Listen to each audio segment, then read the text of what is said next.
تذكر يوما كنت تعانق دمعة الفكر تناجي الله في صبر وترجو رحمة تسري فعاش القلب إخلاصا وصرت تحوم كالطير تحلق في ثقافات. It seems as if it is very specifically addressed towards mushrikun, disbelievers, people who do not acknowledge, do not affirm the Day of Judgment and its reality and its truth.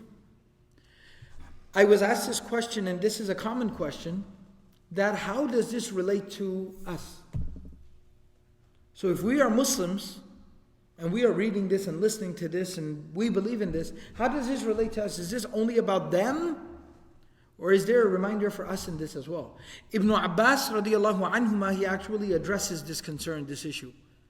Ibn Abbas radiallahu anhuma says that whenever you have ayat that are even very specifically addressed towards the mushrikun, the kuffar, ahlul kitab, yahud, nasara, etc., etc., even where it mentions them and is specifically addressed to them, even in those ayat, even in those messages, there is ibrah, there is lesson, there is wisdom for the believer.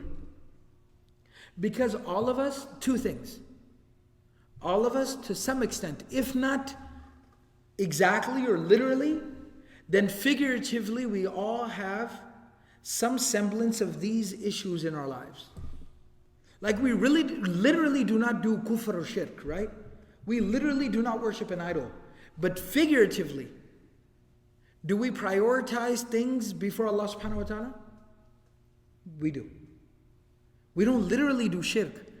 We might not literally be bowing down before an idol, a carved idol. But do we put things in our lives practically before Allah subhanahu wa ta'ala? We absolutely do.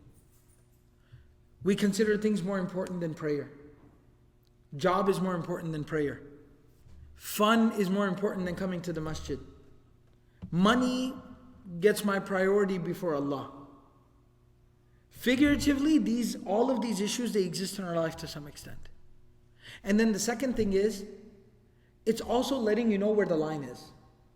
If you are a believer, it's pointing out the boundary to you, the line to you. Don't cross that line. Because if you cross that line, that's how you get in trouble. Much like, and I can give you practical examples of this, you know when they go to school and they try to tell kids that don't do drugs? When they go to schools and they tell kids don't do drugs, what do they often do to let the kids know why they shouldn't do drugs or how they shouldn't do drugs? They'll show them some really scary stuff, right? In health class, when they tell them about the evils or the dangers or the health risks of smoking, what do they do? What do they do? They show them videos or slides of people's, mouth or lungs who have cancer or diseases from smoking. They're doing that to let them know, look at that. You don't want to end up like that. That's the line. Don't cross that line. When you take driver's ed, they show you these pictures of horrible they've been going to high schools and colleges and showing people these videos of these horrific accidents and what these cars look like after these accidents happen. And even what happens to some of the people after these accidents. And they're letting you know, don't text while you drive. Because this person was texting while they were driving and they died, and look what their car looks like right now. Right? So it's letting them know that, look, this is where the line is. Don't cross that line because this could happen to you. So the second reason why this is applicable to us, this is a reminder to us even as Muslims, that while we are not worshiping idols, it's letting us know that's the line. Don't ever cross that line. And if you ever see yourself getting close, wake up and come right back. Wake up and come right back. Ruju', tawbah. Make ruju', make tawbah. Come back to Allah subhanahu wa ta'ala. And so now the first point that I made, the figuratively, this exists in our life to some extent. How does this exist in our life to some extent? Exactly. They're rushing to their idols. We don't have literal idols, we have figurative idols. So when I decide to work overtime to make some more money, because I want to upgrade my car, I want to buy a nicer car, but I won't come to the masjid, I won't go home and spend time with my family, I'll miss my salah and make it up later. When I will not make time to come to the masjid for Salatul Jumu'ah, when I will miss out on reciting the Quran on a daily basis, but I have to watch my TV show? There's a basketball game going on right now. We're in Dallas, and there's a Dallas Mavericks basketball game going on right now in Dallas. Go Mavs, right? Playoff games. But when I will say, oh, Salat al-Maghrib, basketball, Mavericks, Western Conference Finals,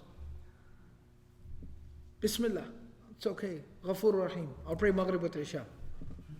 Problem is, brother, you're not traveling, you're not a musafir. So you can't do that. But when I make that when I prioritize wrongly in that fashion, then I just gave something priority over Allah subhanahu wa ta'ala. So while I do not have a literal idol, I'm not bowing down in front of a carved idol, I did choose Dirk Nowitzki before Allah subhanahu wa ta'ala. And while it sounds funny, but that's the God honest truth. And we all have these little tests and trials. So we have to prioritize. And that's how this is a reminder. This is how this applies to us. Put Allah first. And why should you put Allah first? First of all, because Allah deserves to be put first.